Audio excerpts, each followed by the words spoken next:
তালবিস ইবলিস একটা কাহিনী আছে, আপনাদের কাছে অদ্ভুত লাগতে পারে। ইবনুল জাওজি রাহিমাহুল্লাহর লেখা বিখ্যাত একটা কিতাব তালবিস ইবলিস। সেখানে একটা ঘটনা আছে যে একটা হাফেজ সাহেব একটা মেয়ের দিকে কুদৃষ্টিতে তাকিয়েছিল, খারাপ নজরে তাকিয়েছিল।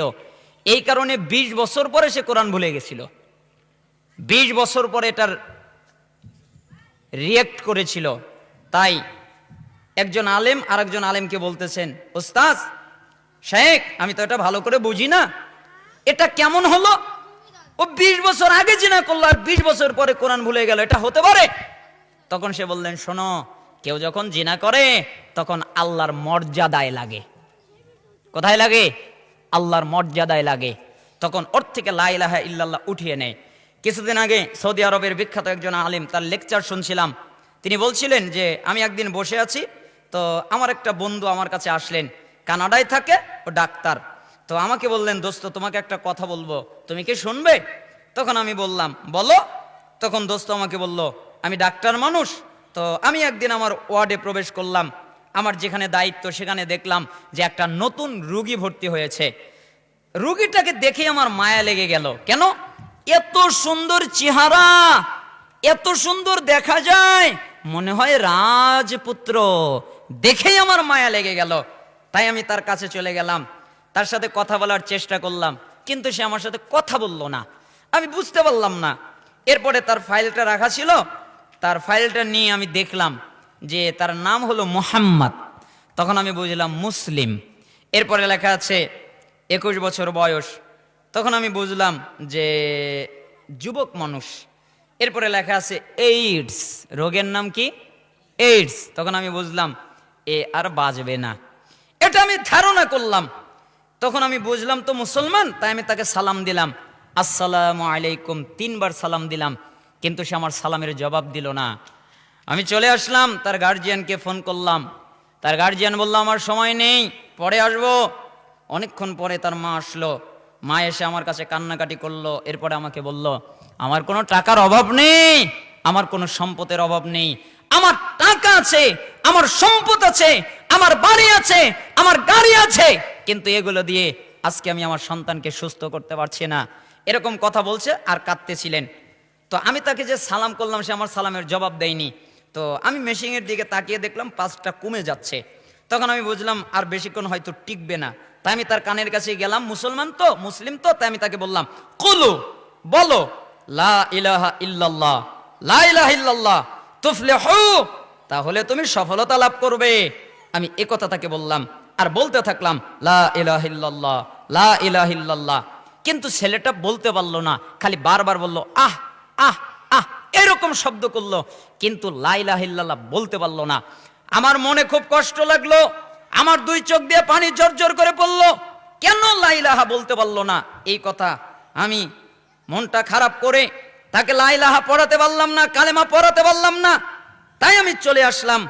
কিছু দূর যখন আসলাম, তখন ওই যুবকটা একটা জোরে চিৎকার দিল, খুব জোরে চিৎকার দিল, এবং একটা মেয়ের নাম উল্লেখ করলো। এরপরে মারা গেল। বলেন তো কিভাবে মারা গেল? একটা মেয়ের নাম উল্লেখ করলো, এরপরে মারা গেল। তখন ওই ডাক্তার ওই আলেমকে বলতেছেন, মোহাম্মদ বিন আব্দুর রহমান আল আরিফি, ওনাকে বলতেছেন, দোস্ত এরকম হয় কেন? তখন তিনি বলছেন যে আমি সালাফদের আত্মশুদ্ধির কিতাব পড়েছি। কিসের কিতাব? অন্তরকে শুদ্ধ করার কিতাব। এটা আমি পড়েছি, তাতে আমি দেখেছি যে সালাফরা বলেছেন যে কেউ যদি জিনা করা অবস্থায় তার মৃত্যু হয়, তাহলে সে লা ইলাহা ইল্লাল্লাহ পড়তে পারে না, তার জবান থেকে আল্লাহ উঠিয়ে নেয়। এটা বাস্তব। এ যুবক, তোমার কি হবে?